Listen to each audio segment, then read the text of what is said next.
Good evening. It's Monday, June 2nd, 2025. Welcome to episode 113 of Porterhouse and Teal Live. And it's been a busy week.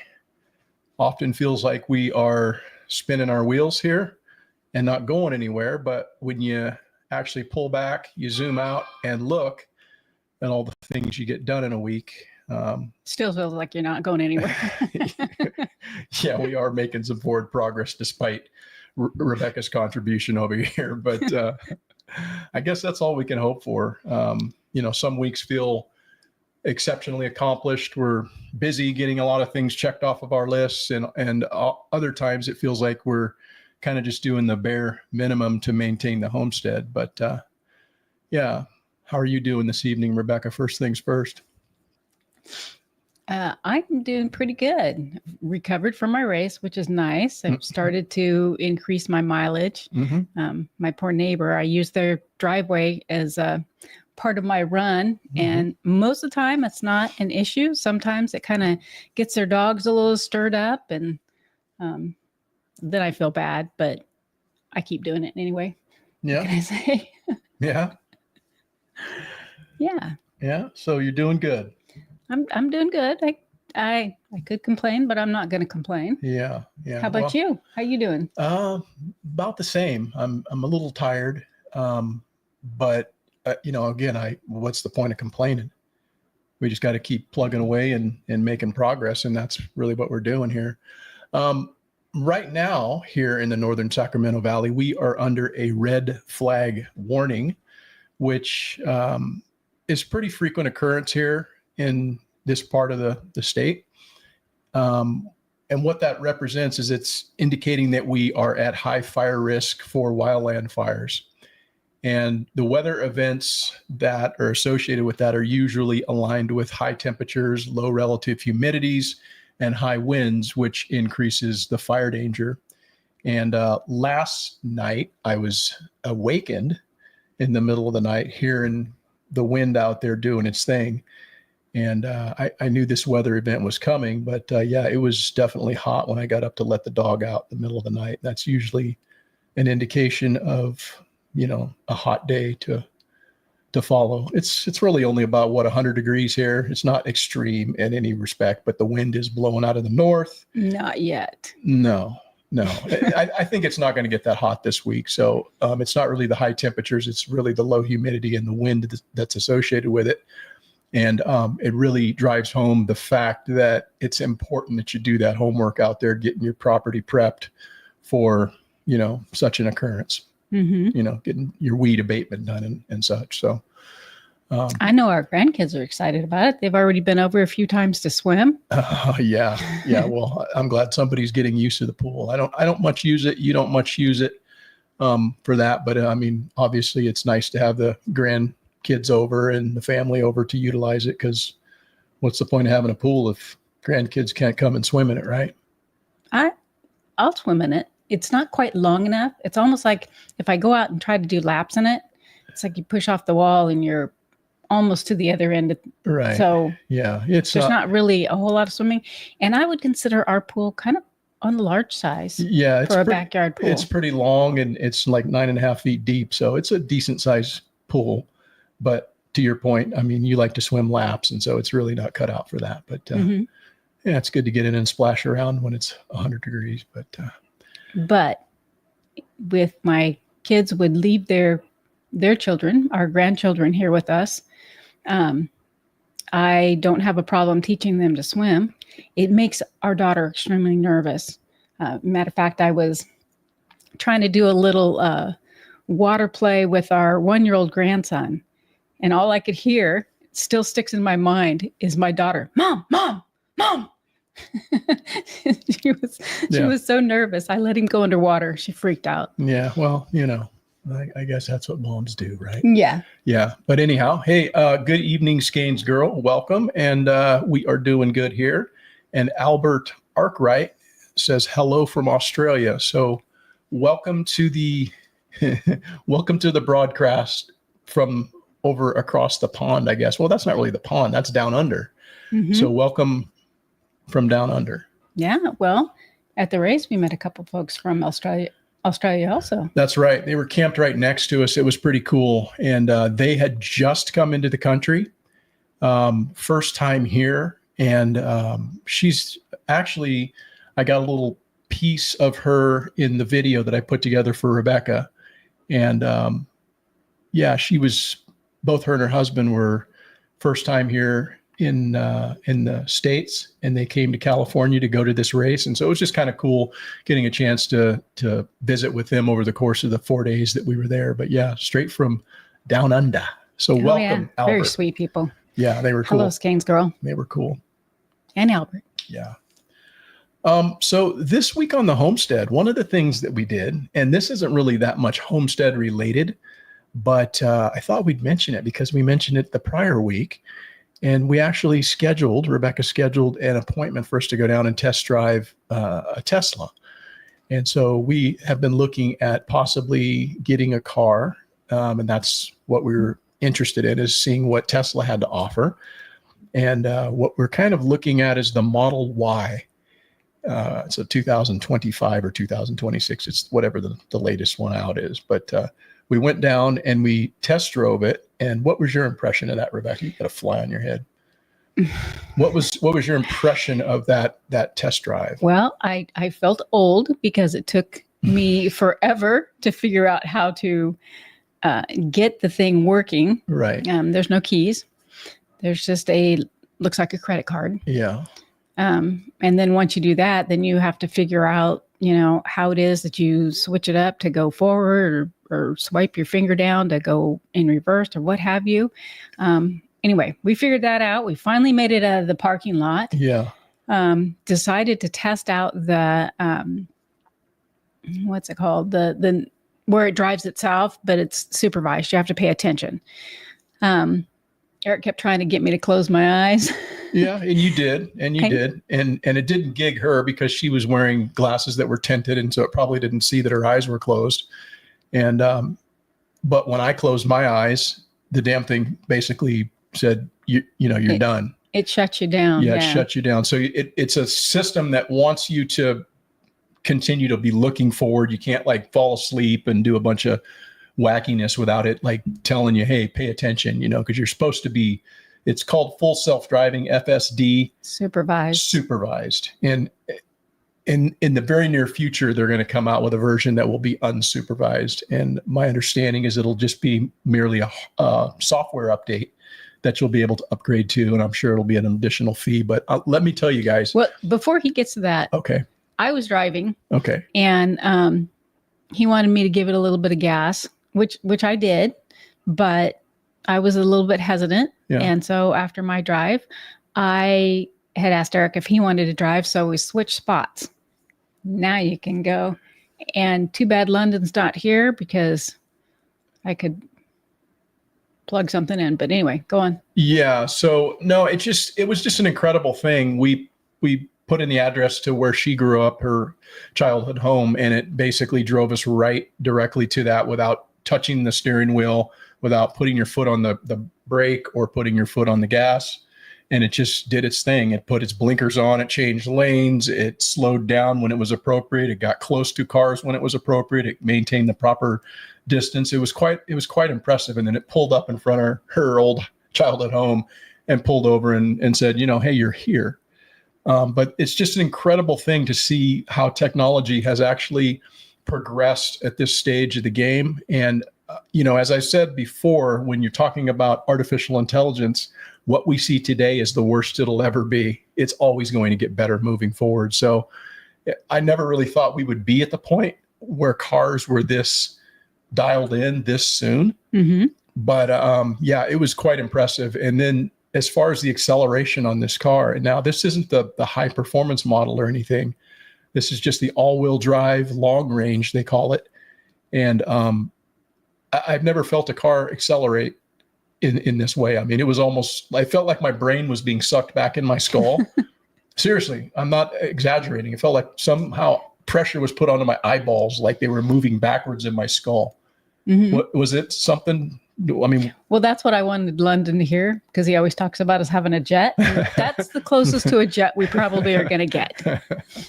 Yeah, no. So it was cool. So we're still doing a little bit more research on that, but I thought we'd mention that this week. It was quite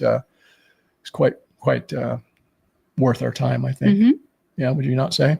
It was.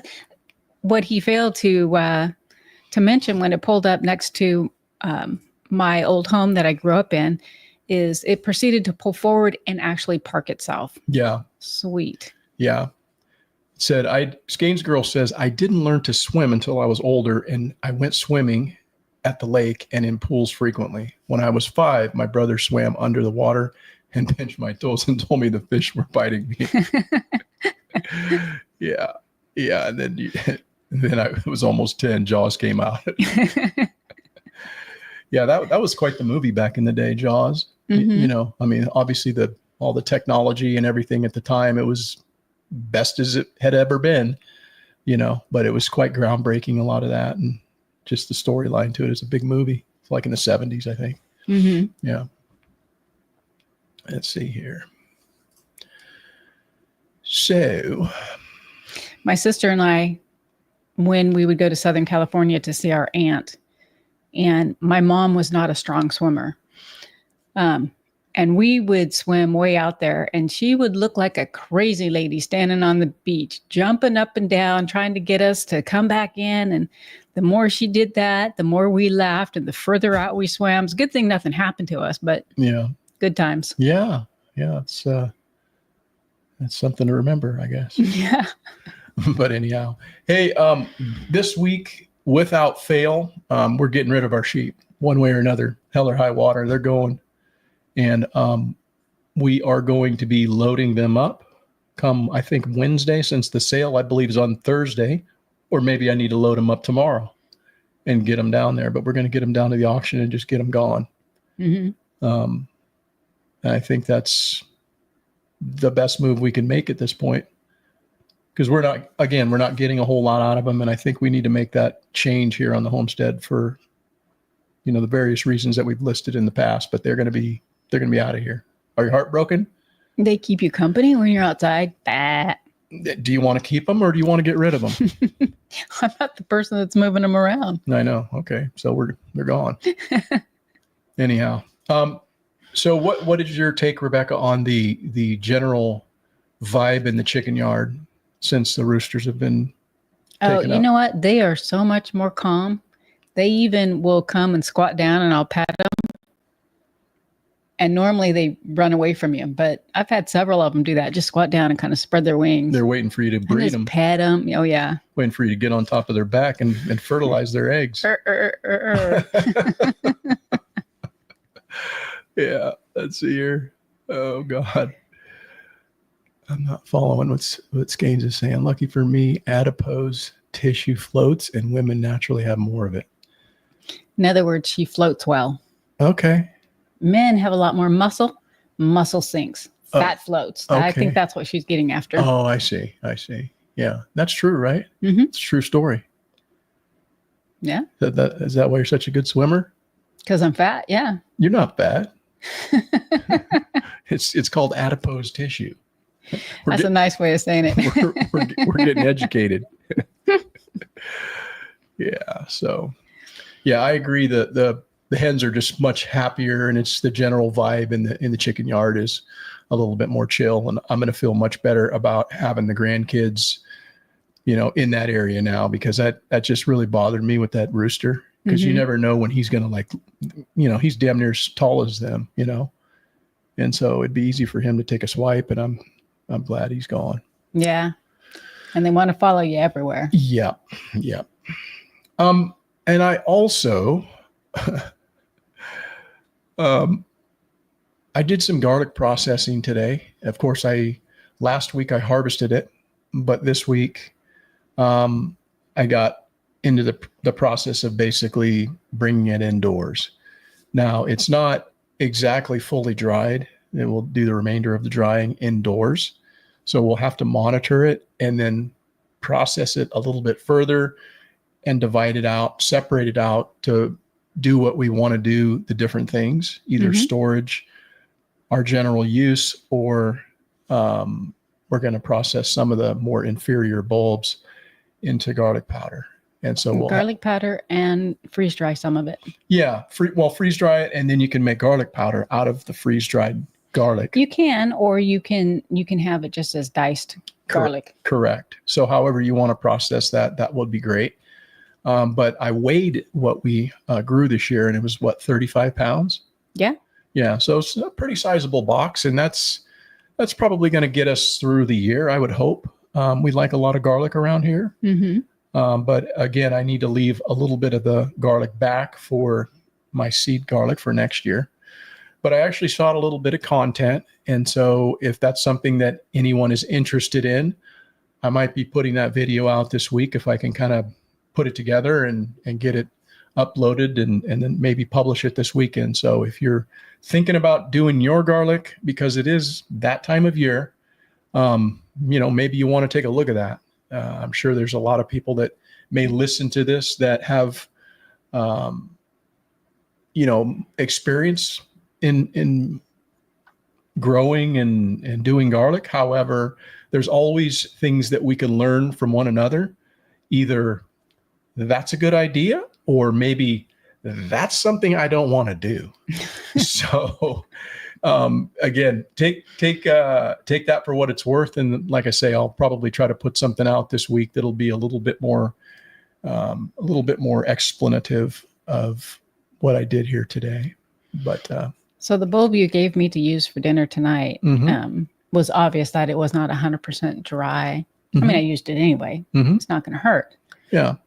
But we'll be eating the first from this year's crop tonight. Right. Well, the garlic itself is fine to eat. It's done. It doesn't really need to dry per se. It's just the paper and the skin and everything that's on the outside of it. There's still moisture in that stalk, and the surrounding cover hasn't fully dried. So that will continue to happen over the next couple of weeks, and then we'll finish processing it, and it'll just store until next year.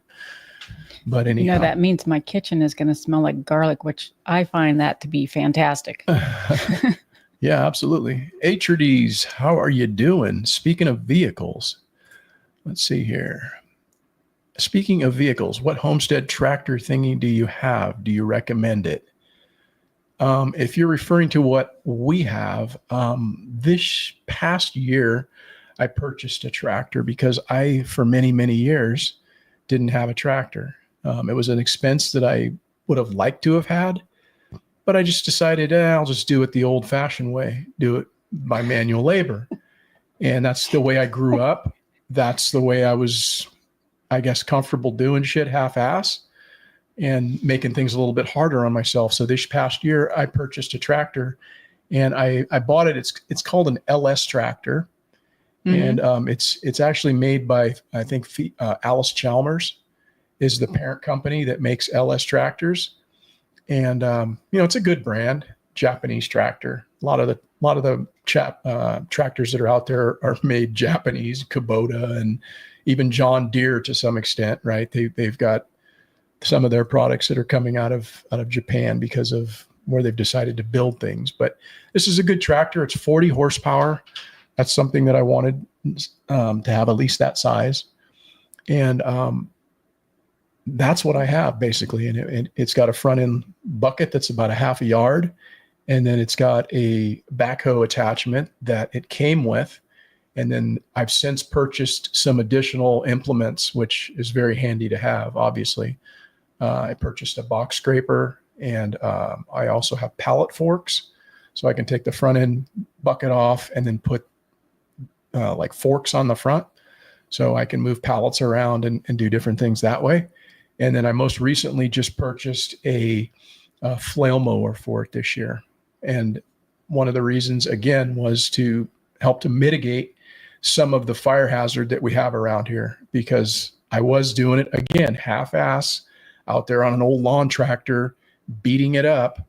And, it's just way too much to ask of a piece of equipment to do something that it's not cut out to do. So now I can go out there and rip through my fields in different places that I want to remove a lot of that, tall vegetation. So that's been really a nice addition. I kind of miss the Toyota out there with the plow hooked to the back and the block of cement to weigh it down.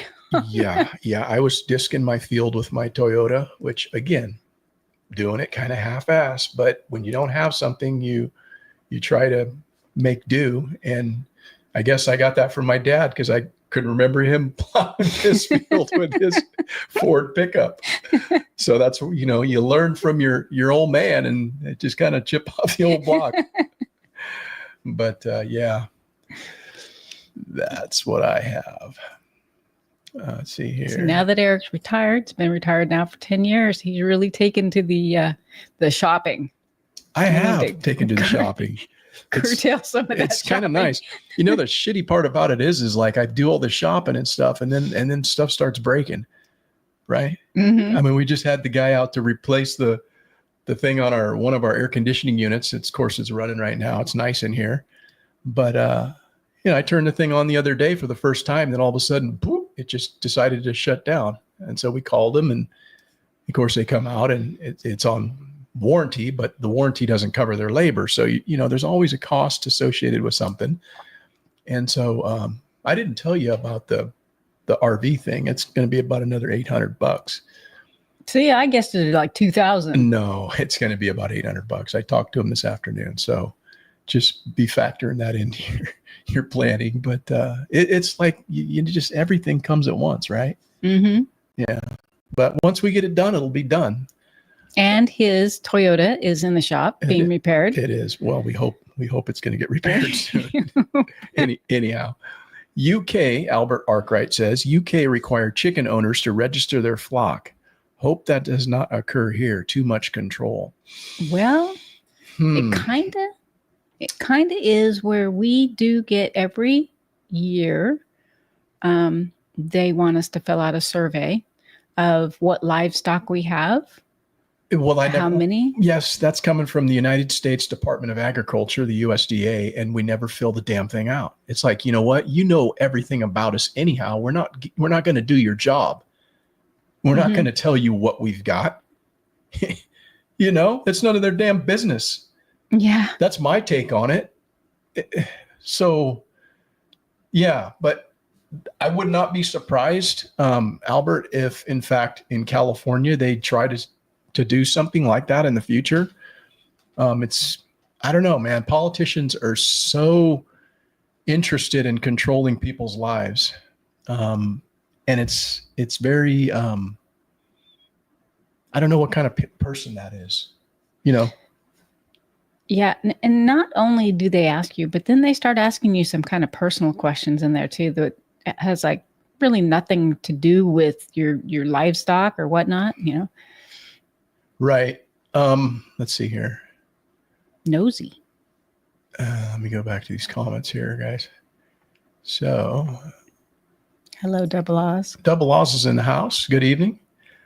Albert Arkwright says, I can only see bad outcomes for the chickens, i.e. forced to cull when they say there's a bird flu in the area. That's 100%. You're absolutely right.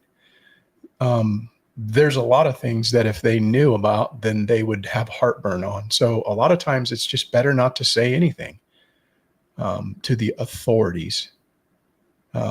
So much of what the authorities want information about really isn't any of their fucking business, in my opinion. And the less that they know, the better. So I don't know. It's unfortunate that that's where some places have gotten. But I could see that happening here in a state like California. Absolutely, for sure. Yes, Gain says she needs to know how to do garlic properly. She loves to ferment garlic.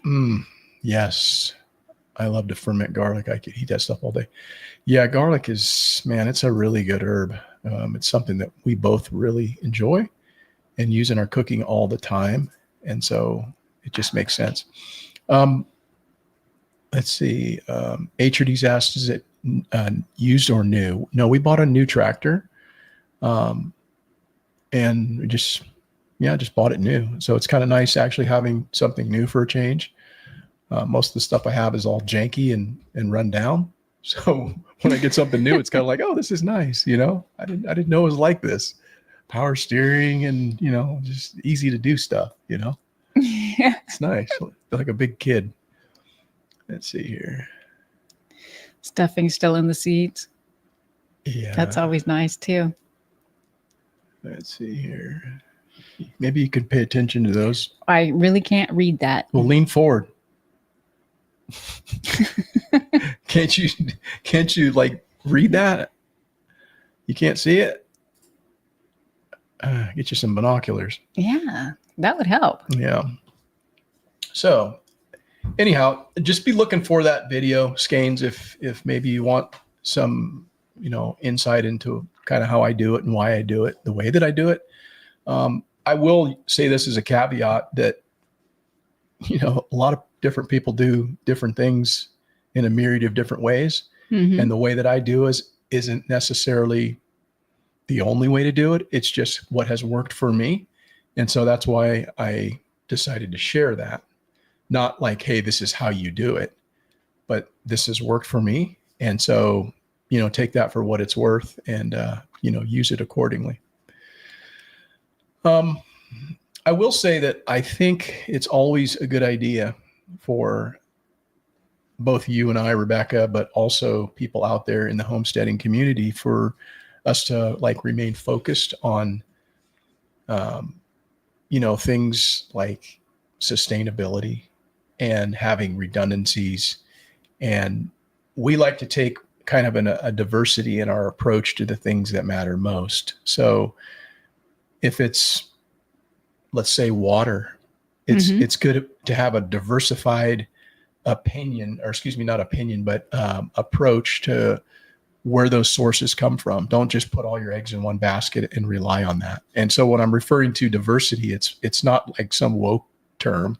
It's just that I think it's good to have different sources of where you get things. So whether that's your finances, you don't put all your eggs in like, oh, I'm all about Bitcoin. Well, yeah, Bitcoin's cool, but what happens if that takes a shit? Or I'm all about silver and gold, so I'm going to just go all in on that, right? I think it's good to have a little bit of all of this. And so that's what I'm referring to when I'm saying diversity. So whatever those things are for you, and for me personally, it's water, and this pretty much in this order: water, food, and it's debatable whether security or energy is coming to the top, but I would probably put some way to protect the food and water in security. Mm-hmm. And then, energy is something that's very, very important, I think, because it allows me to maintain a certain level of comfort during a period of disruption, whether that's lighting my house or cooking my food or traveling in a vehicle or remaining comfortable with the air conditioning on. These are all things that are very, very important when you get to the point where society is maybe not providing the things that we need. Mm-hmm. And so I just think that it's important to kind of, remain focused on those things. And I will say that we're kind of through the height of the prepper and homesteading rise, I believe. Because in 2020 and 2021, that was the year where more people were getting interested and involved into the homesteading and prepper community.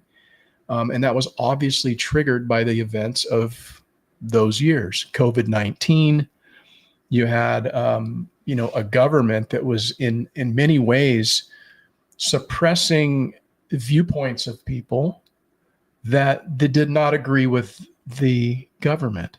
Mm-hmm. They were censoring people who had opposing political views. They were targeting individuals. There was just so much at that point in time that was kind of out of control, and that really caused a rise in governmental censorship, and there was a lot of economic hardship. And obviously we still have concerns like that with, there's inflation, there's obviously always fragility in the supply chain. But it seems like to me that the intensity that we saw from a few years ago and the panic that was, happening during that period of time has subsided. I would agree that it's much more relaxed. Yeah. I mean, that's largely due to a change of administration. Now, I could only imagine that people would very much be thinking along the same lines if it was a new Kamala administration. Mm-hmm. Or, name your puppet, name your Democratic puppet that is aligned with what took place during those years, right? And so things are a little bit trending the other direction right now. And I think that, it shouldn't be lost to say that we shouldn't take our eyes off the prize, in other words, and realize that things could change on a dime. They could very much change at a moment's notice with some unforeseen occurrence in, not only this country, but just globally. Right. Mm-hmm. I would say for me, it was actually with Obama that, made me nervous about the things that he was doing and the direction Mm-hmm. that we were going in. So it's not that it wasn't there, but it really came to a head with Obama and then just kind of Mm-hmm. never went away. Yeah. Yeah. It's been a really interesting, past number of years, how things have changed in politics. And I think it's really unfortunate because most of us just want to, live our lives and feel some level of comfort with our surroundings. And, politicians have done everything that they can do to just be super disruptive Mm-hmm. and cause that dissension and tumult and chaos. And it started kind of then for me as well. But it's just really accelerated under this last, Joe Biden era. And I think the unfortunate part about it is if Joe Biden had been in his right mind, if it had been the Joe Biden of old, I don't think he would have been manipulated in the way that he was in this past, this past deal. I do think I don't know. He's pretty crooked. No, he's fucking a crook. He's a crook from way back. I'm not saying he's some, good dude, but I'm just thinking that there's a lot of things that were done that I wonder if he would have just been like, yeah, this is, I'm all about that. I mean, he was a part of the machine, but the machine was running him. He wasn't running the country. It was very evident in all of his appearances. He had to stand on a certain piece of tape. He had to pull out his little note card. He had his things. Everything was scripted, Mm-hmm. right? And so when you look back now and you can see that all of these things took place with the auto pen and all of those sort of things. I'm just saying that I don't know. We're very, very susceptible to having something unforeseen occur. And if we take our eyes off the prize and we get too relaxed and too comfortable and aren't thinking about managing our resources appropriately, you're going to get caught out again. Mm-hmm. And there's going to be nobody that's going to save you but you. Right? I would agree. Yeah, you are your own first responder. So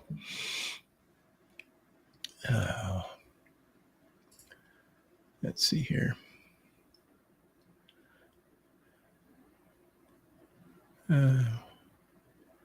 Skane says, absolutely. Water is my number one concern after the move. I have large storage tanks, 55-gallon barrels. Plan on getting a couple of IBC totes for rain catchment. Yeah, that's a good idea. Those IBCs are great. They're inexpensive. They hold, I think it's 330 gallons. IBC stands for International Bulk Container.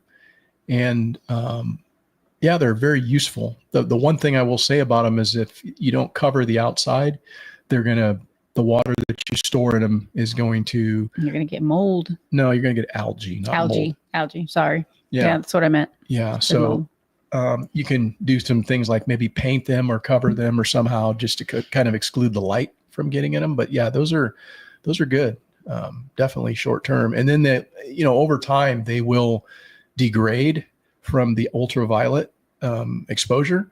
And so they'll get brittle and you'll have to replace them. But, they're inexpensive enough where you could probably pick up a bunch of them and work them in some kind of a configuration. But yeah, that's a good plan for sure. And Double Oz says, I saw my first black snake at back of chicken coop. It looked about 5 feet long. We ended up spraying a chemical that is supposed to keep them away. Holy smokes, man. A black snake. What is a black snake? I don't know. Yeah, we don't have black snakes out here in Cali. I mean, we have black ones, but they have like red and yellow stripes on them. Yeah, those are those California racers. Yeah, they're actually called a California whip snake. And I saw one today. They're not nearly as active this year, but last year we had a shit ton of them around here all over. But yeah, we don't have pure black snakes. I'd be interested to know what that is, Double Oz. And Kane says it's probably a chicken snake. Man, this is some stuff I never heard of, man. This is cool. So the question is, does the snake eat the chickens or do the chickens eat the snake? I bet you that snake eats the eggs. That's my guess. I bet you're right. I bet you they're in there after those eggs. They can totally like take those down with one swallow pretty easily. That's disgusting. They don't have any table manners. I don't think they'd mess with a full-grown chicken. They could choke it out if they'd catch it, and they'd wrap it around it and kill it. But getting that thing in would be kind of difficult. Eric almost got himself a new bird. What's that? Oh, that turkey that was out here. Yeah.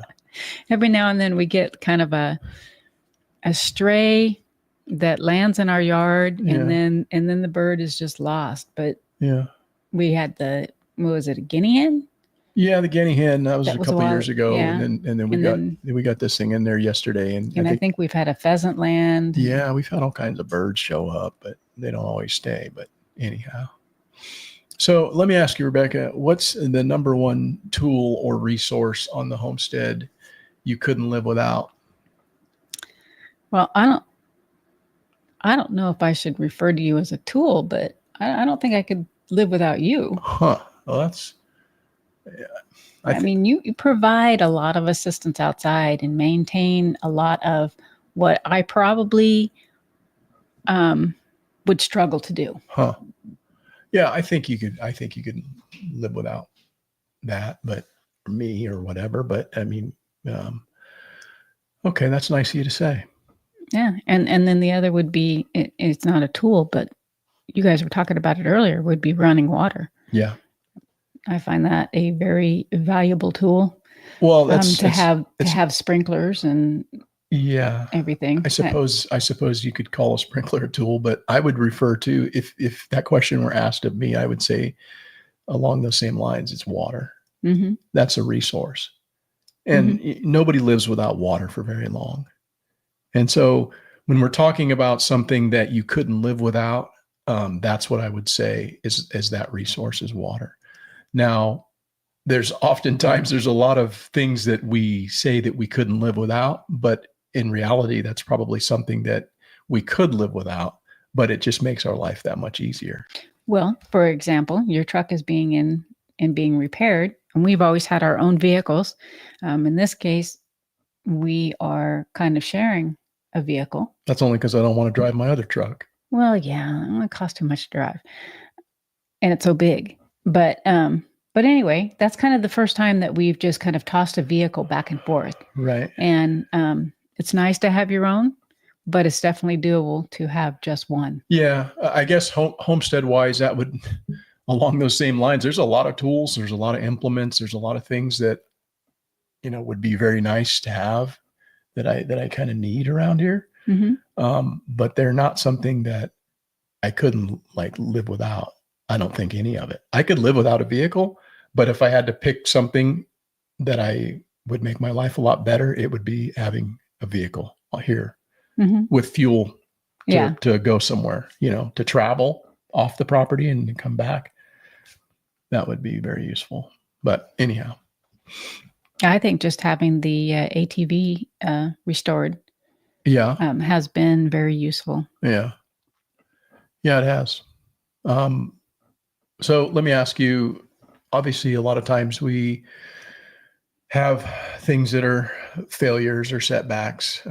How do you handle any setbacks or failures that you've had here And what is something that, has happened to you recently?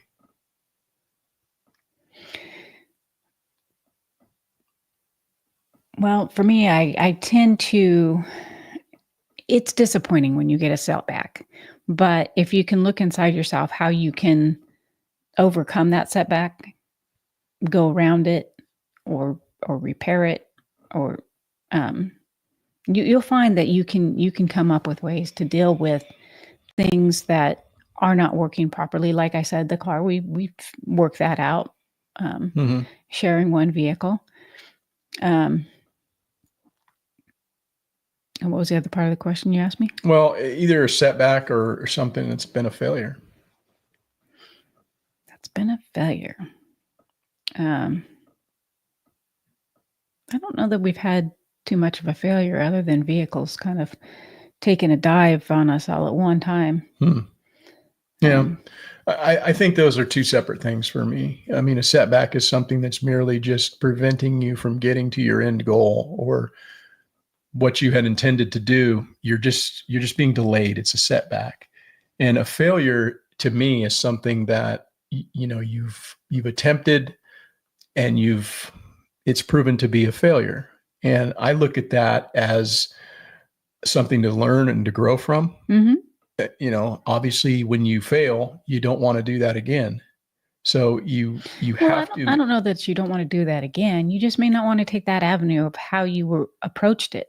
Right. And if you do that, you probably won't fail again because you'll be successful. Mm-hmm. So, you don't want to repeat that.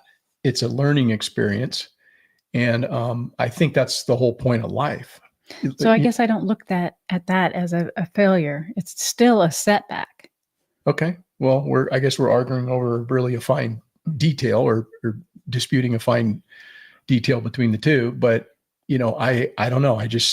That's the way that I see it is you're always going to have failures in everything that you do. And it's how you adjust to that. I would say for me, one of the things that I'm focused on is the failure of what I did 5 years ago. And I didn't complete that race. Mm-hmm. And that's something that's always bothered me to the point where it's like, I need to go back and try to complete that race. I feel like I somewhat gave up on myself.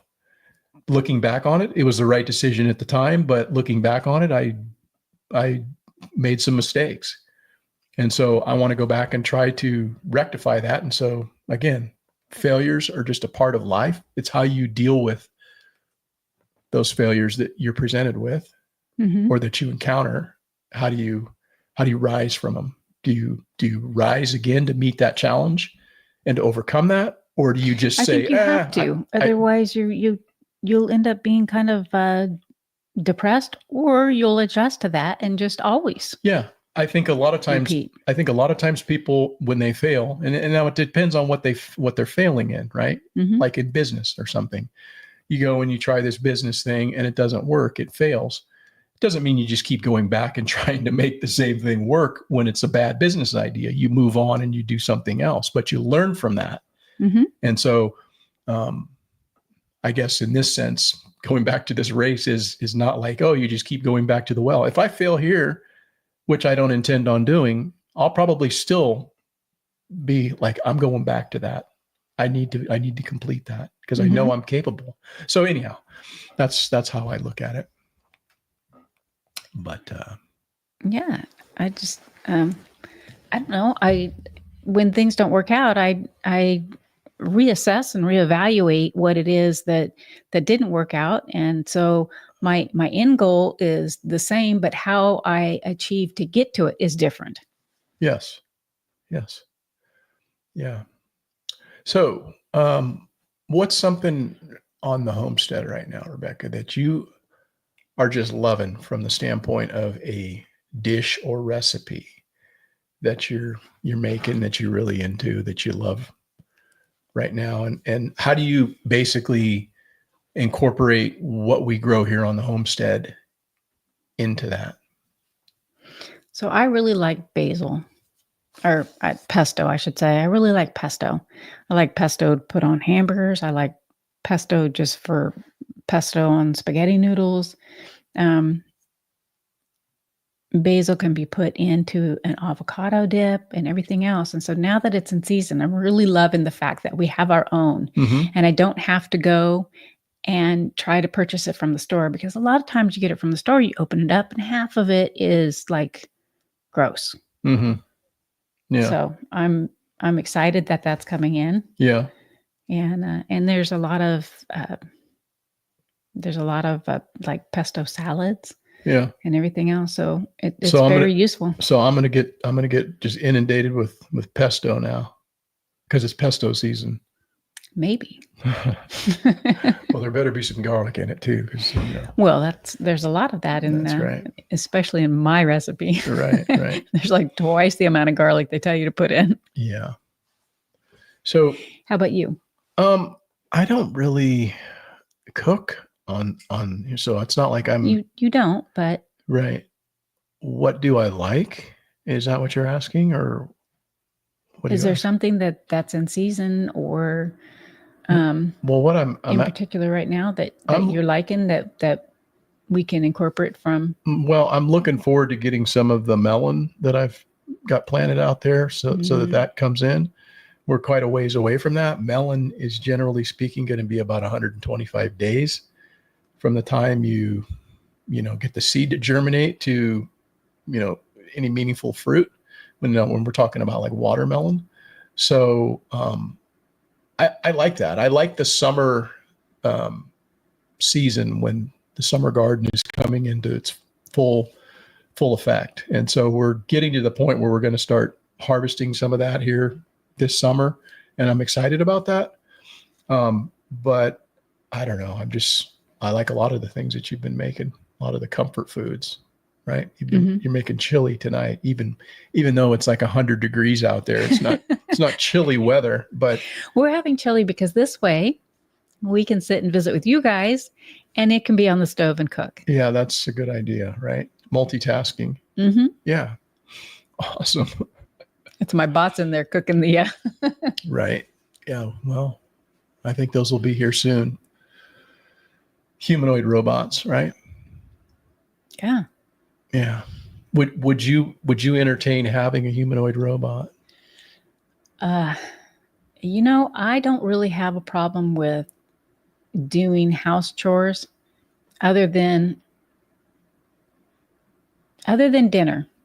Dinner is, and it's not that dinner is a struggle for me. It's just that that's the time when everybody seems to relax, and I feel like I'm the only person standing in the kitchen. So if I could relax with the family and the bot could be cooking dinner, I'd be happy. Right. Yeah. Well, it doesn't sound like you're unopposed, or you're opposed to the idea of having a humanoid robot.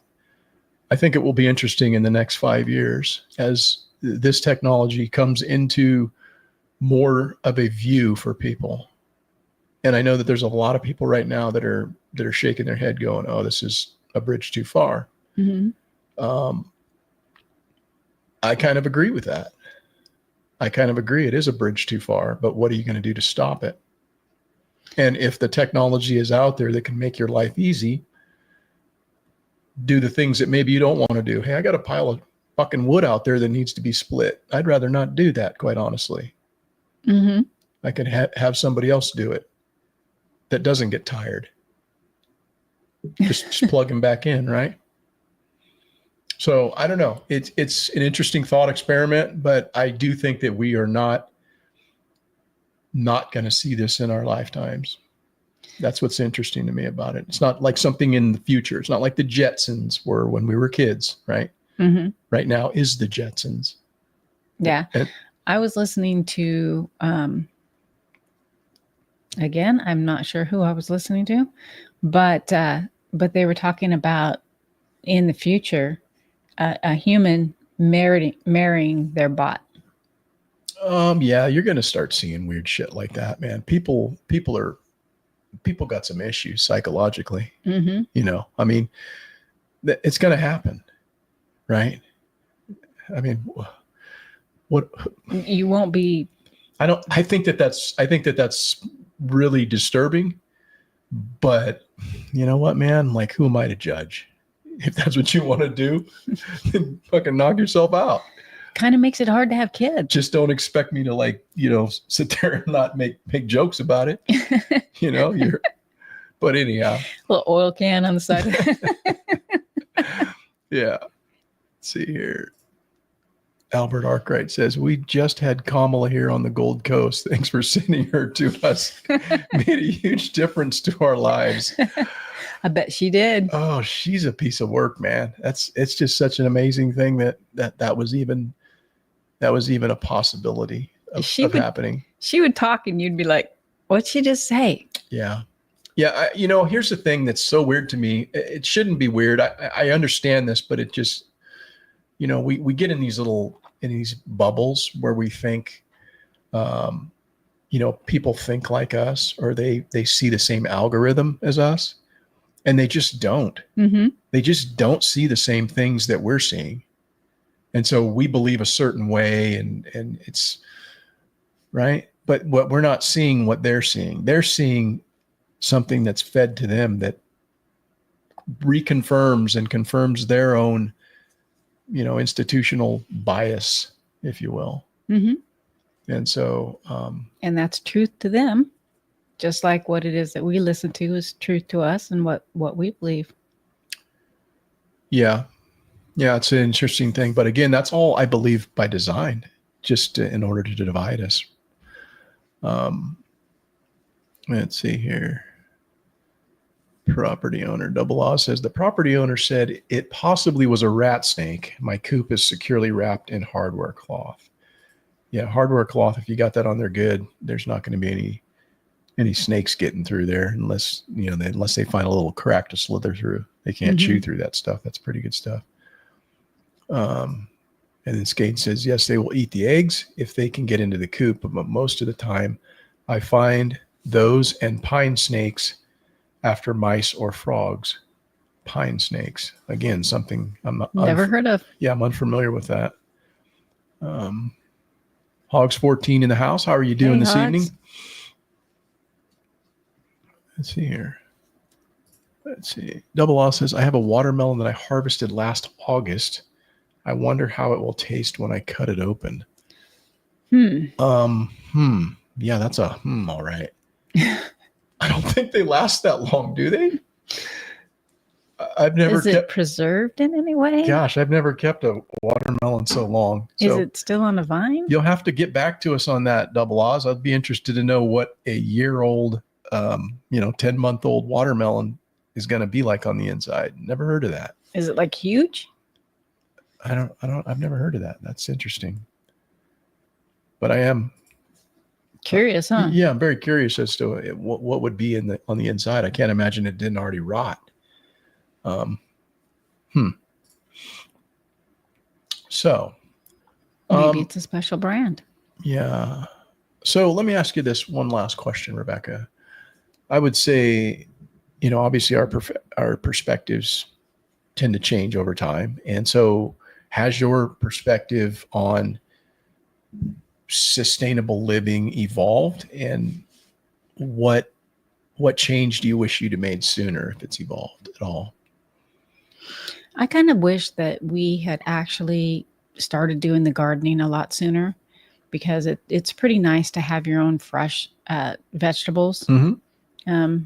As far as the meat, we've, for the most part, always had our own meat. So, but well, I'm not disagreeing with you, but let me lay some context for the groundwork here that you're stating.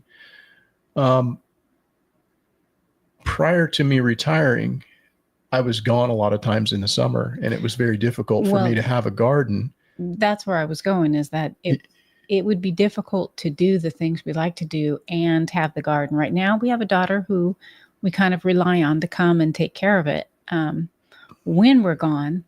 But well, I've got it set up in a way that's pretty much automated as far as our garden boxes and such. So it isn't something that requires additional watering, but I didn't have that at the time when we first moved in. And I started doing some gardening, but it was very frustrating because you would come home after being gone and everything's like burned up and dead, or, it's in just a bad shape. And then of course, after retirement, I was at the stage where I was like, you know what, let's not do that. Let's step away a little bit from doing all this work around the property, since we'd been doing work here for many, many years. And it was nice to step away and to enjoy doing kind of less homesteading. And so it wasn't like at that time we were doing the gardening, and we didn't ramp it back up until the whole COVID thing, the whole government overreach. And that's when it was easy for us to just basically flip a switch. It wasn't like we were in an apartment somewhere living in the city, realizing that, oh, fuck, I need to like get out into the country, where there were millions of people that were thinking that way. And so we had a little easier transition back into gardening. But it would have been very easy for you to garden while I was at work, right? To put something else on your plate of all of the other things that you were doing in my absence. Well, Or that would it would not be have been? that would be fine if I didn't have a handicapped son that I was running down to Oakland for doctor visits and surgeries and everything else, along with having high school students, and one who in particular had a very difficult time adjusting from the move. And I was well known on the high school grounds because I was working my butt off to keep her in class, which paid off. She's our vet. So yeah. So you're saying that you were also busy during those early formative years here on the homestead. Yes. You had plenty of things to do on your plate, and it wasn't just like gardening was just another thing you wanted to do, right? Exactly. So, yeah, I would say for me, if I had to make a maybe something that I wish I'd have done sooner, is plant trees. Yeah, you've said that for.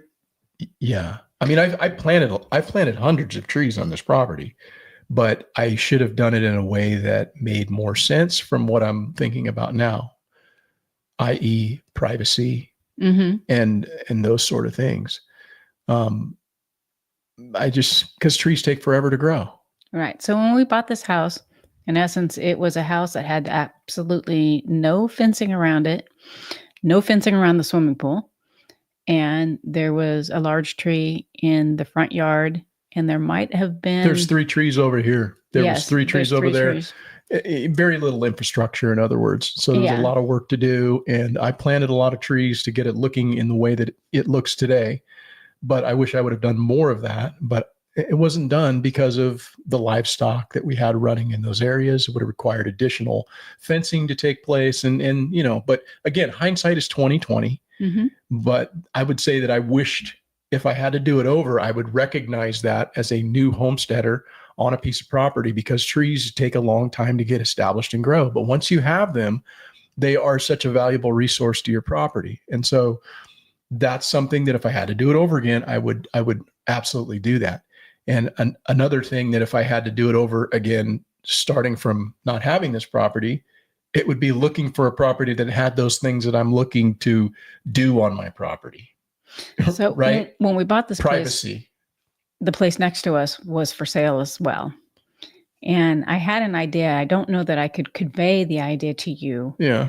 Of why I wanted to buy that piece of property as well. Yeah.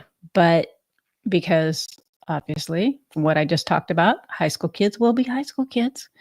And I thought it would be a great opportunity to utilize that property and probably find a way to finance it so that that's what was paying for the, either by a tuition or whatnot that would actually, or federal, whatever, that would make the payments for the property. But I thought that would be great to utilize for the kids who are in FFA, where they would actually be bused there.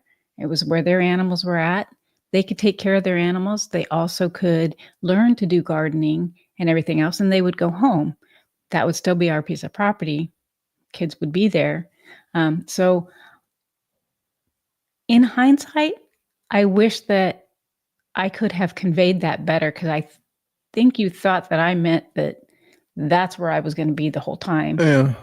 Yeah. I don't know. I mean, choices that we make, right? Because that property actually came up for sale again, Yeah. and we kind of looked at it and let it go. And now we've got neighbors who have goats that get out and are on our property. Yeah. There's a lot of And- value in owning property that you get to control who lives there. I mean, Mhm. that could have been something that we rented out or what have you. And, again, hindsight, you look back and you say, well, we should have done this. We could have done this. And I only bring it up because I think there's value in learning from one's mistakes. And I would say that those are some of the mistakes that maybe we've made. Yeah. So, Lewisburg, Tennessee in the house. William Zegley, how are you doing? Hello, William. Welcome. I had basically a question, Q&A, and it wasn't really even a question, but I will bring it up. And I don't know, it's kind of tickled me a little bit. Let's see what we got here. Let me go this way. Screenshots. Okay, so this was the video that I had where there was hogs being killed, right? Mhm. We butchered some hogs and whatnot. And, that continues to get traction. People see that from all over, right? And I got this comment a day ago, and it was in Arabic writing. So, obviously I can't read that, but thankfully Google has a translator that you can just push, see the translated version. And so it brings it up and translates it to the best of its ability. And basically what this person says is, says, praise be to God. I am a Muslim and I do not eat filth. I mean pork, because it eats our waste. It's waste and dead meat, and our religion, Islam, forbids this filthy meat. How beautiful you are, my religion, Islam. Praise be to God, we are Muslim. And, I didn't have much response to that individual other than I did respond to him. And I just said, this video was not intended for you. And, I guess that's where I would leave it with that person. Mhm. But that's kind of an interesting thing to say. Wouldn't you not think? Yeah. Yeah. I mean, he's very, very much passionate about his religion, and I can appreciate that. Mhm. But I don't know. What do you think about comments like that come in? I don't really give it too much thought. I he's just, that's his belief. It's much Jewish people don't usually eat pork as well because they consider them filthy and dirty. But that's part of their religion. Yeah. So that's what he was raised with. That's his belief. Yeah. I wonder why he would watch a video that's for butchering hogs. What did he think that was going to be entertainment? They're there for meat consumption. And I made that quite explicitly clear at the start of the video, but yet he watched it anyway. So I don't know. It's interesting, Curiosity. Right? Yeah. Yeah. Interesting. But anyhow. And then he had to give you his opinion on it. Yeah. I think that's great, man. Everybody, I think, should give their opinion. I'm not opposed to people expressing themselves and saying, hey, this is wrong or this is right. I agree with that. Mm-hmm. We should have more of that type of dialogue rather than less of that type of dialogue. I was just bringing it up because I think it's an interesting way to approach a video that has an explicit warning at the start of it that says, this is what this video contains. Well, maybe he thought that he was going to see something different from it. I don't know. Yeah. Yeah, I don't know either. Anyhow, we'll move on. Or maybe he thought it was going to persuade his opinion. Yeah. And it didn't. It just fostered it even more. Yeah. I've got a quote for you this week, Rebecca. Liberal or conservative? Imagine that. Imagine. And it says this. It says, I support efforts to limit the terms of members of Congress, especially members of the House and members of the Senate. So liberal or conservative, what would you say? I would say conservative. Yeah. Yeah. Why would you say that it's conservative? Any reason why, or it just sounds conservative to you, that response? Anything about that? It sounds conservative. Well, it's something that I've said to you before that I think that they should have term limits. Do you? Why would you want that? Term limits? That's ridiculous. And absolutely, yeah. Yeah. Okay.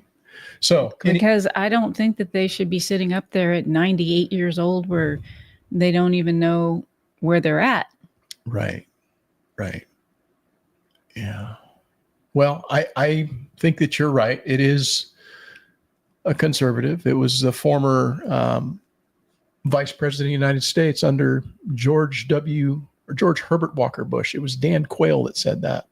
That was his quote. So you are correct. It was a conservative that had that sentiment. Mm-hmm. Yeah. There's a guy that I pulled up a clip of, and I got this off TikTok. I'd seen this clip a while ago, and I thought, this guy makes some really good points. And I want to know if you or anybody else disagrees with any of these points. But he's speaking about basically 5 different bullet points that could clean Congress up. And it deals with, as you just mentioned, term limits. Mm-hmm. It deals with the salary that these individuals get should be representative of the state in which they live, right? Mm-hmm. That they have no need to travel. They don't need to travel to Washington, D.C. or travel any other place because the technology that exists, they can easily do that. They can have a Zoom. They can absolutely do a Zoom. And as far as the bills that they're putting together, they should be single issue bills. They shouldn't be. I agree.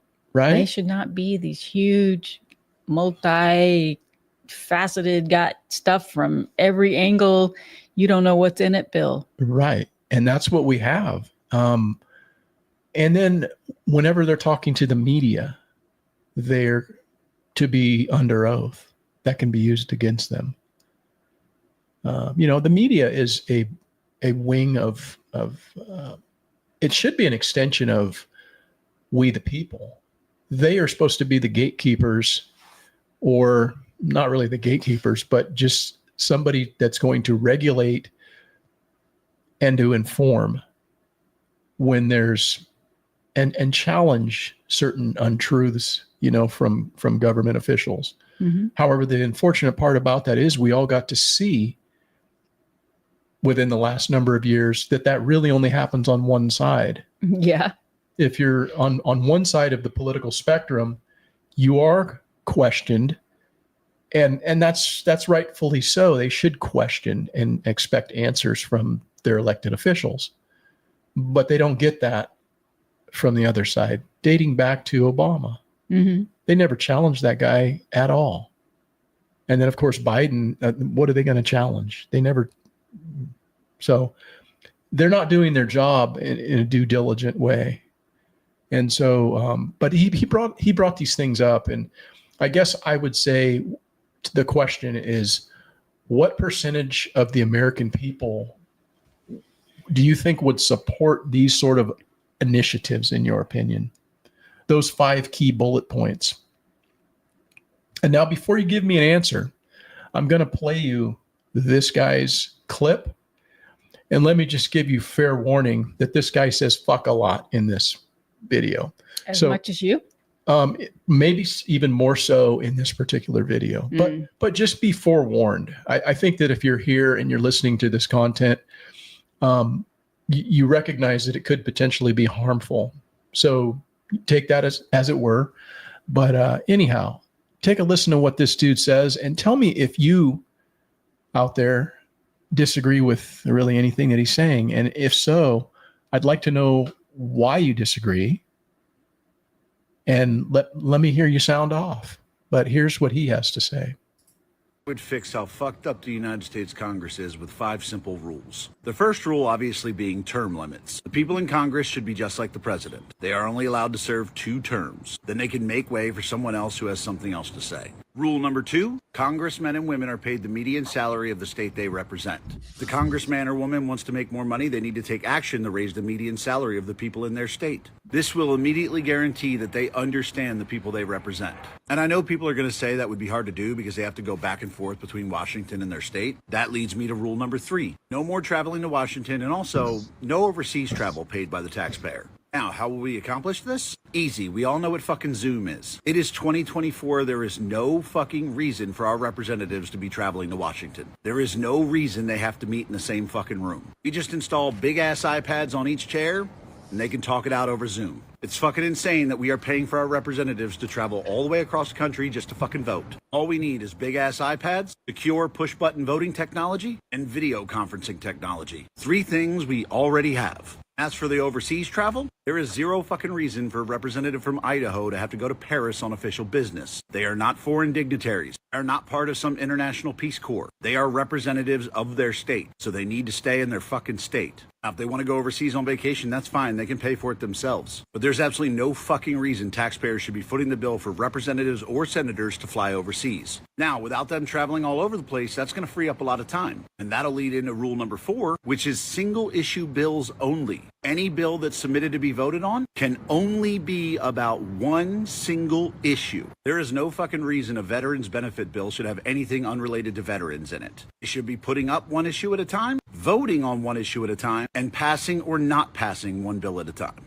Want more money for Ukraine? Put up a bill that is just the Ukraine funding. Don't combine it with some bill giving benefits to old people to try to make everyone feel bad and vote yes. If a bill or an issue can't pass on its own merits, then it doesn't need to be passed. And lastly, rule number 5. Anytime a member of Congress speaks to the media or the American people, it is automatically assumed that they are under oath and can be charged with perjury for lying to the American people. And if through a jury of their peers, preferably that jury should also be made up of the residents of the state they represent, they will be immediately removed from office. And that's it. 5 rules to unfuck Congress.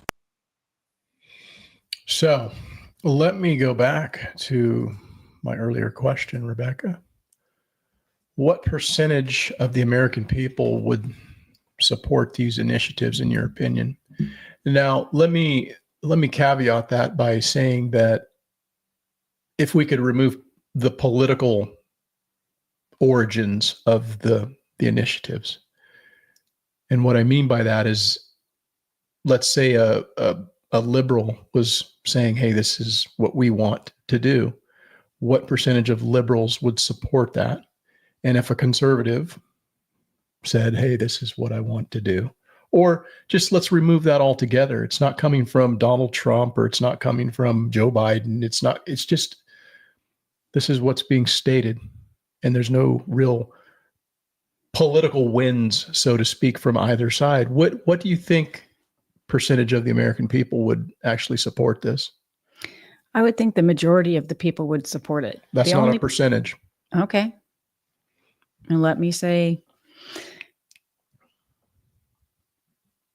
85 to 90% of the people would support it. I think the only people who wouldn't support it are the people who are in Congress. Okay.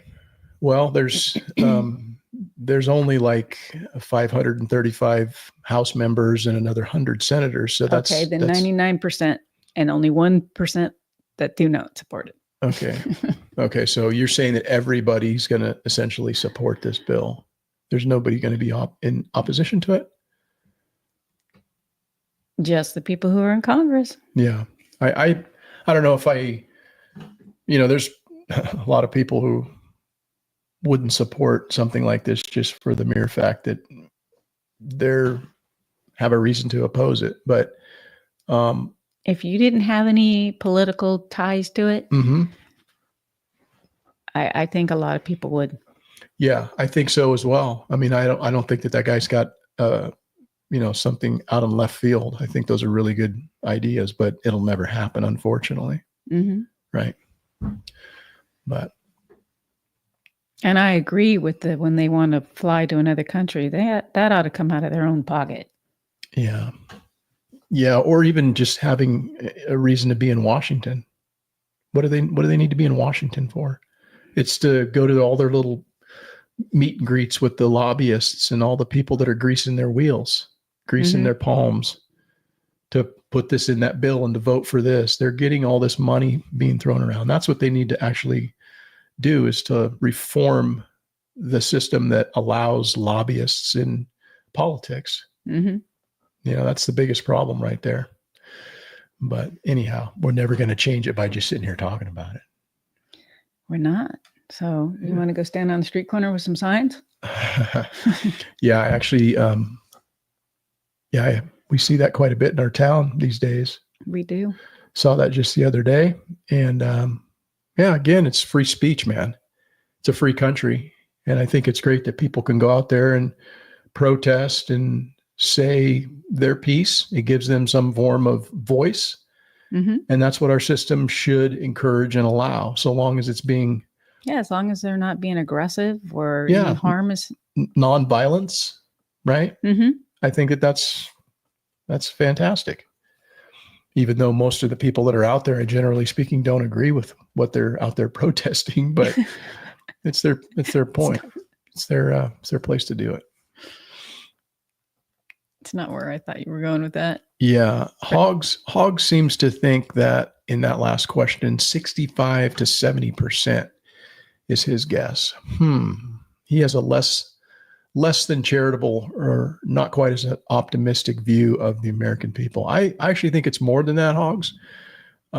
Even though I am very pessimistic with about 30% of the people, I think they're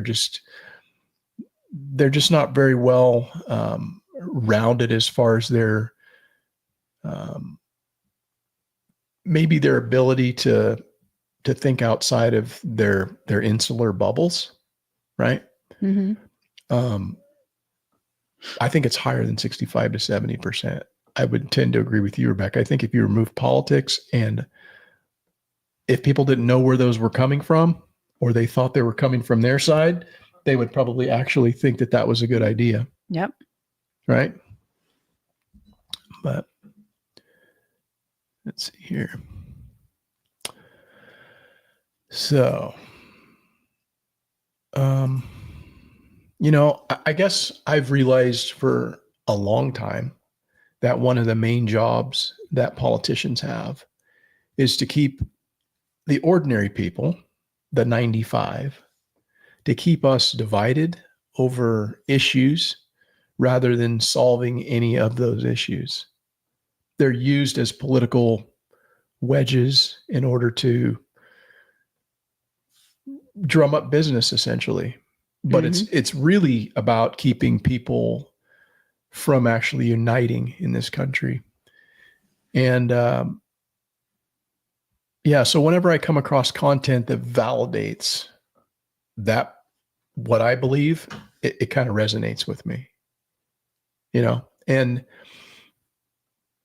this next clip I want to play is from one of my favorite comedians, George Carlin. Right? I think that guy was so far ahead of his time in the way that he delivered his message out there and the things that he said. And the clip that I'm going to play is more than 30 years old.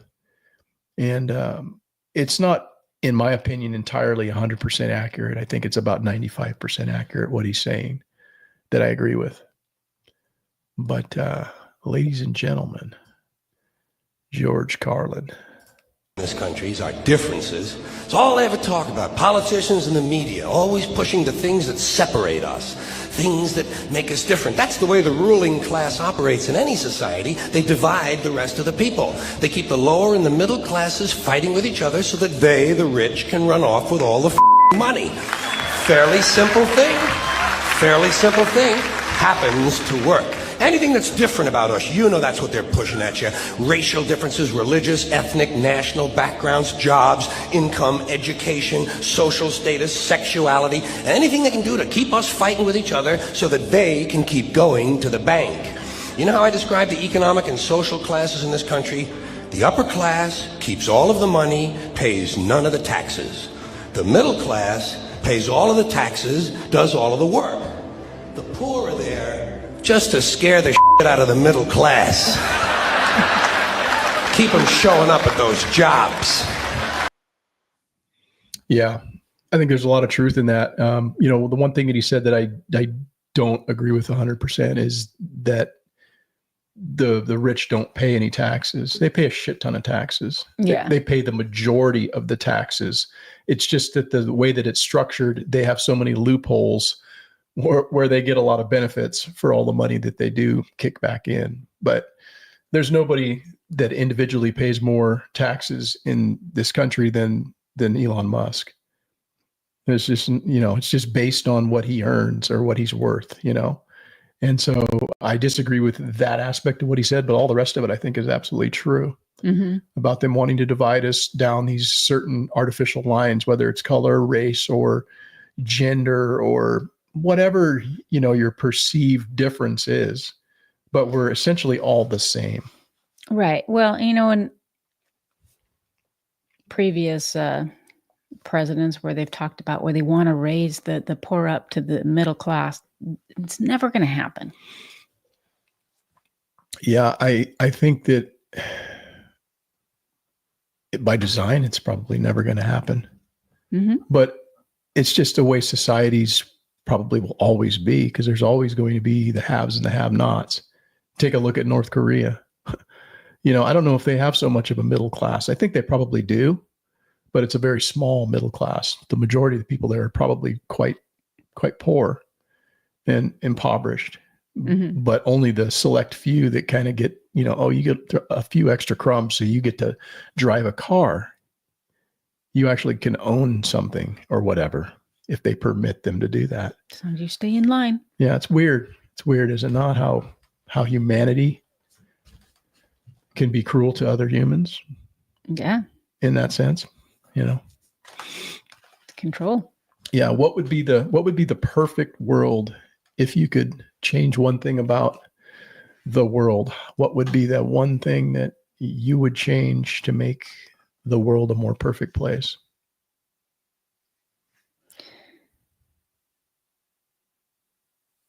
When people are kind to one another, there seems to be less conflict, and they interact. It's you get a complete different response. Say if you're out and you're passing somebody, oh hey, have a good day. That person could have just kept their head down and just been walking straight, but they a lot of times will take the opportunity to lift up. Oh, thank you. How are you? And that kind of lifts that person's spirit. And I think it would make the place a happier world. Yeah, I agree with you. But I want to draw this distinction, because what you just said there, I think if I were to assign a percentage to it, I would say that that's the way 99% of people would respond. But it's the other point something that wouldn't respond that way. When you say, oh, hey, how are you doing? They're going to look at you and go, that's my mark. And I'm going to fucking take your shit. I'm going to knock you over the head, and I'm going to throw you in the gutter, old lady, and I'm taking your shit, and they're going to rob you. And so if I were to make that change to make the world a better place, it would be that what you earn is yours and nobody's going to take it from you. And that goes back to like a meritocracy, where nobody's going to give you anything per se. You're going to work and you're going to earn what you have. But once you have that, nobody's going to take it from you unjustly. And it's going to be yours, and you're going to retain that.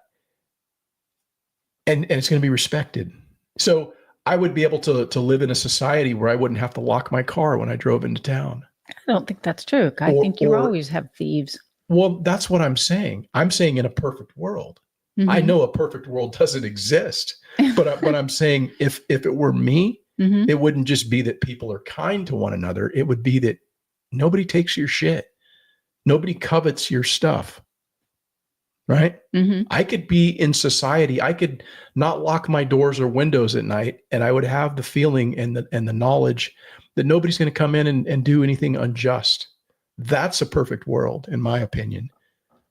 You get to live your life according to how you want to live it, so long as it doesn't infringe upon anyone else, and nobody's going to infringe upon your rights.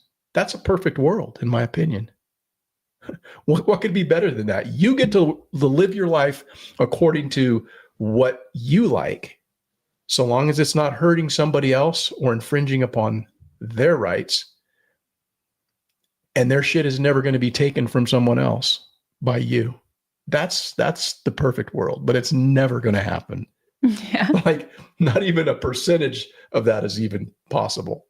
Just the way humanity is. It's kind of weird to me. Most people are good. Most people are honest and good and do the right thing. But there's so many people out there that are only in it for themselves. And Yeah. and have no problem exploiting others. And you know what I call those people? Politicians. Yeah. Politicians. Mostly, yes. So I don't know. Let's see here.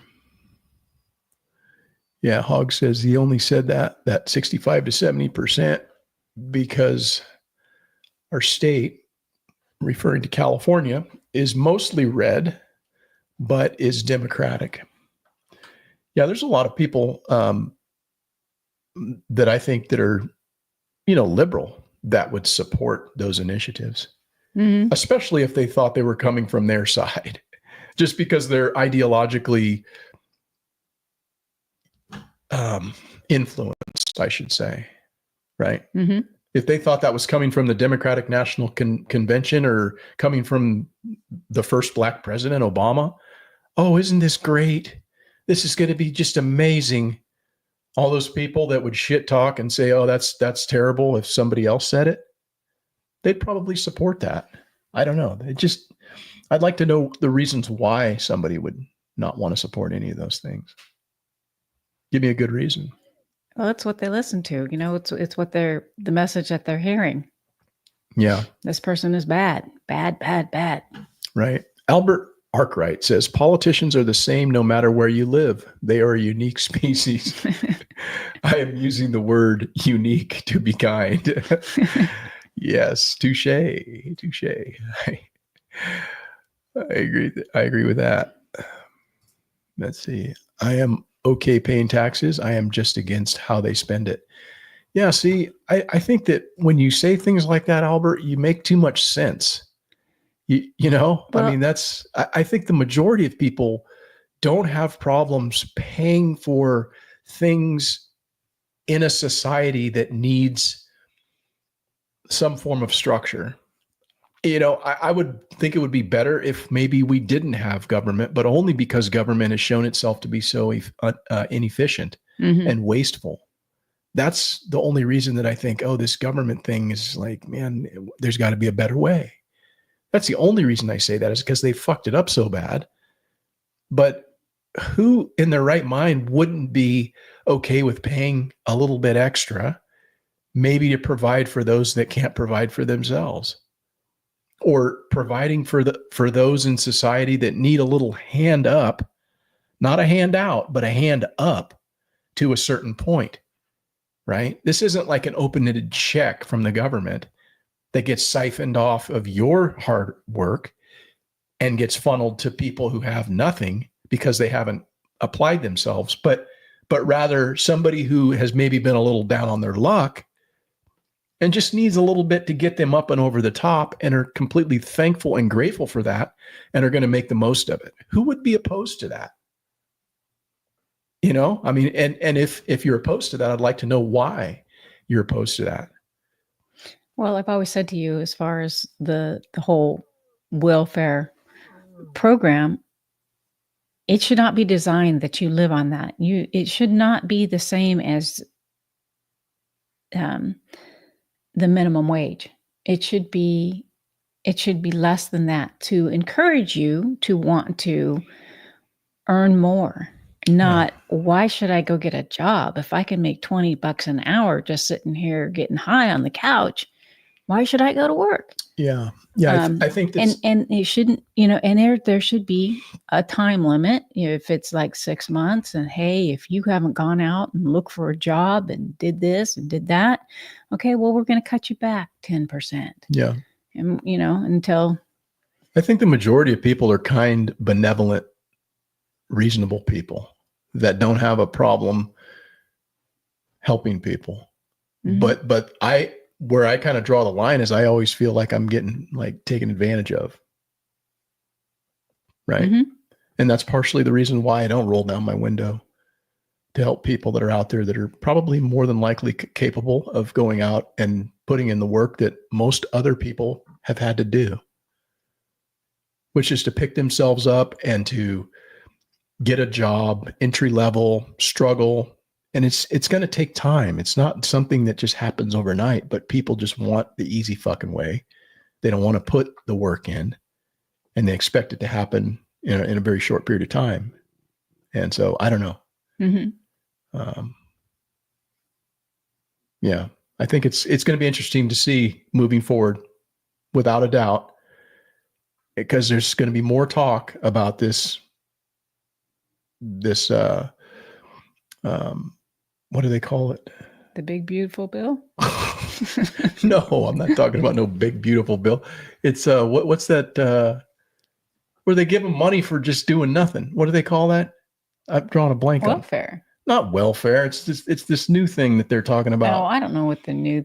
Yeah, well, because we're It's just replacing the EBT cards. it's going to just give people money to Oh. just exist.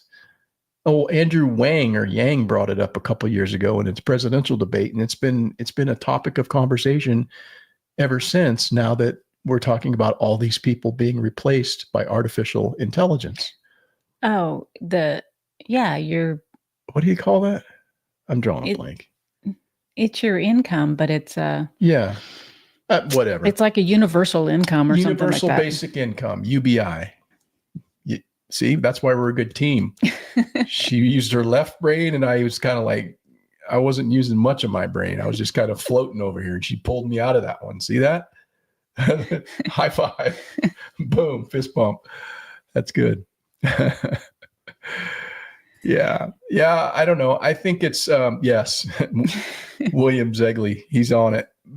Basic income, UBI, universal basic income. I don't know, man. It's going to be interesting to see as society moves forward, how this is all going to take place. But the good news is we are still young, and we are like spring chickens. Oh yeah. And we've got just decades to go in our lives. So we will see this all transpire, and it's going to be a wild ride. There's never been a time where we've seen this level of change within the next 5-10 years, I think. Right? That's true. I hope. Well, I'm glad that most of our stuff is paid off, because I don't know what that universal income is going to look like. Maybe we'll get a little something. You think they'll kick us something? They might cut it back. Cut our basic income back? Maybe.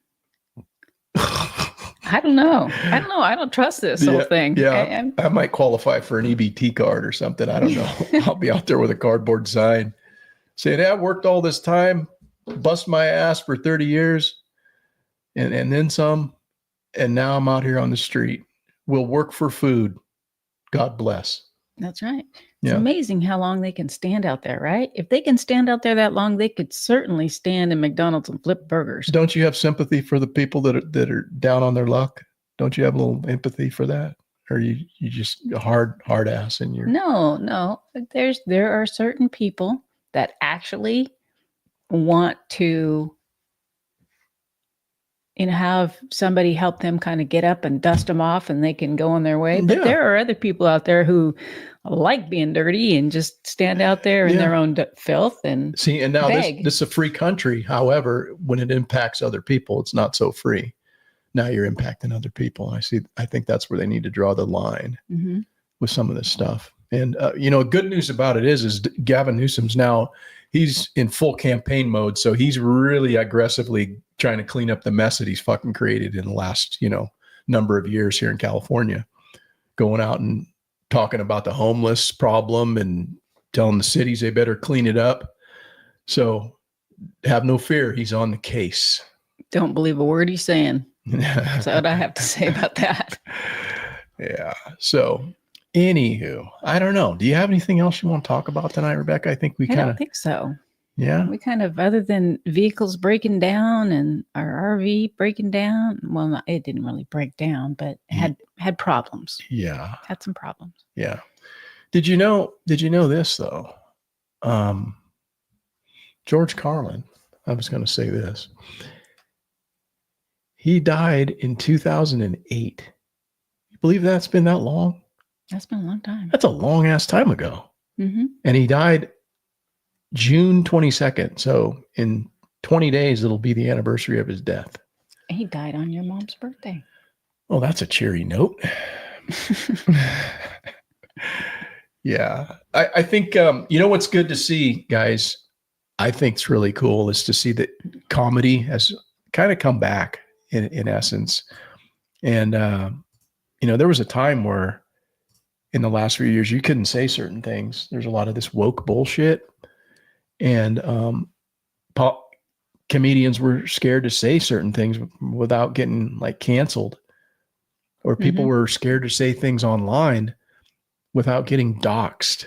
Remember that time? That was not that long ago. But it's great when you have comedians like George Carlin and Dave Chappelle and people that really push the envelope. And I think the reason why comedy like that works is because there's such an amount of truth that lies within it, right? Mm-hmm. If they were, I don't think people would laugh at jokes if there wasn't a good deal of truth in there, right? Mm-hmm. Right? What does Hog say on the bottom? Hold on a second. I'm looking at that fly up there. Yeah, we have a very annoying fly in the room. Yeah.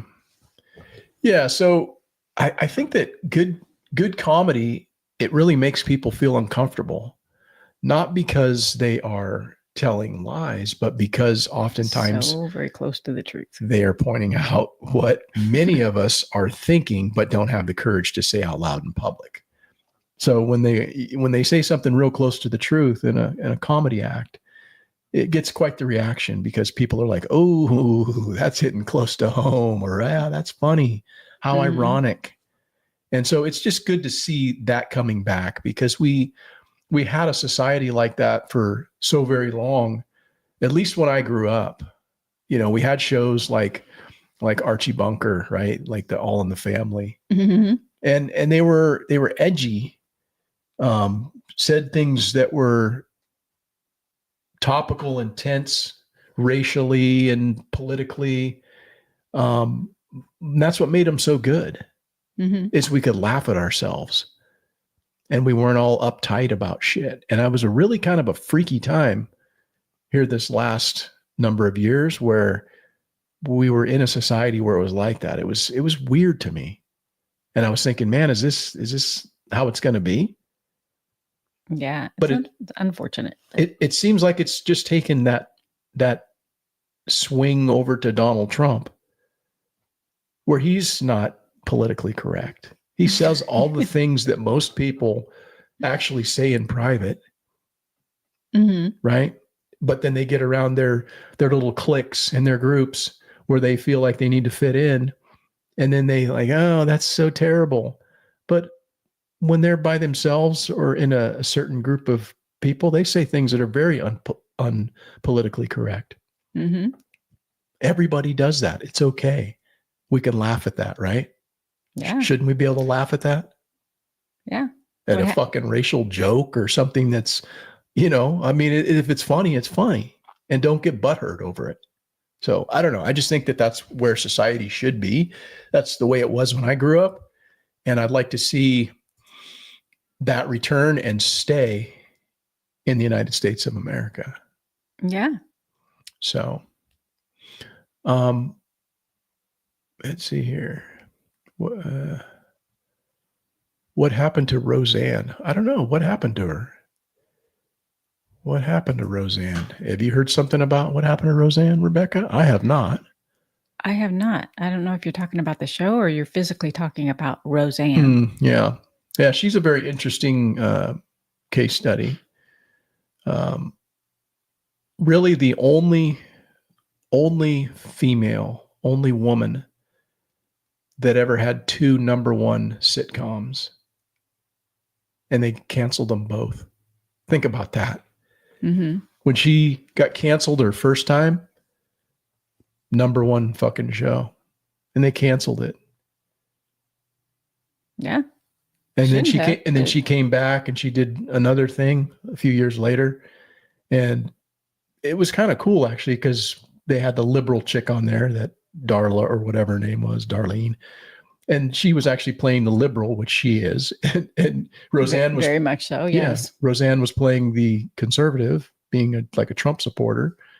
And for some reason, it just didn't play during that period of time or that era we moved into the woke era. And they fucking canceled her again. But her show was #1 yet again. Only woman in history to have ever done that. Those two got along. I don't think they did either. Yeah. But anyhow, I don't know. I haven't heard anything about what's happened to her. Oh, yeah. She got canceled. But she's out podcasting, doing her own thing. Shit talking just as much as she wants.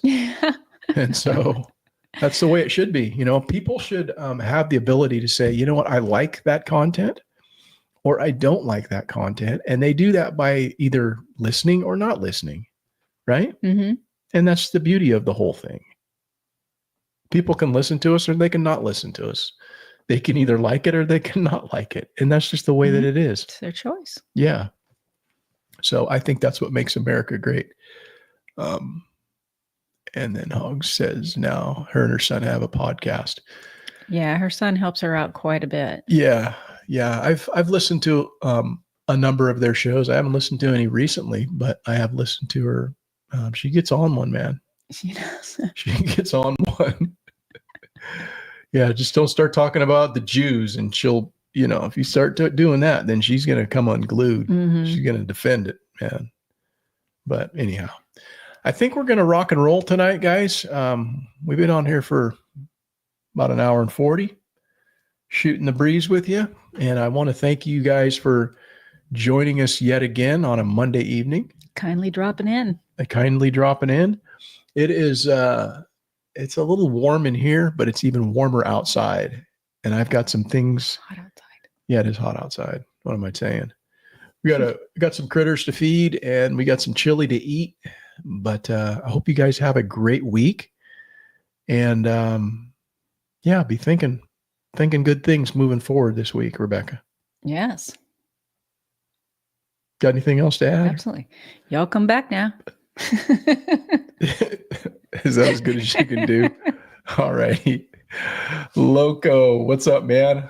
Catching you on the way out. So thanks for joining us, man. Maybe you'll have to check it out on the rebroadcast. And as I said last week, you don't have to hear any of those mid-roll ads. So you can just put this in your pocket, go out there and work in the garden and get a little bit stronger each day. Or maybe even go on an hour and 41 minute drive in your car and you don't have to worry about any bullshit ads. Or you can go over to Spotify and listen to it there, because I also upload over to Spotify and you can listen to the podcast version there, free from commercials. And as always, on time on a Monday evening. Well, sometimes you might have to guess what time that on time is, but that's very true. But anyhow, as Rebecca said, y'all come back now. You hear? Good evening.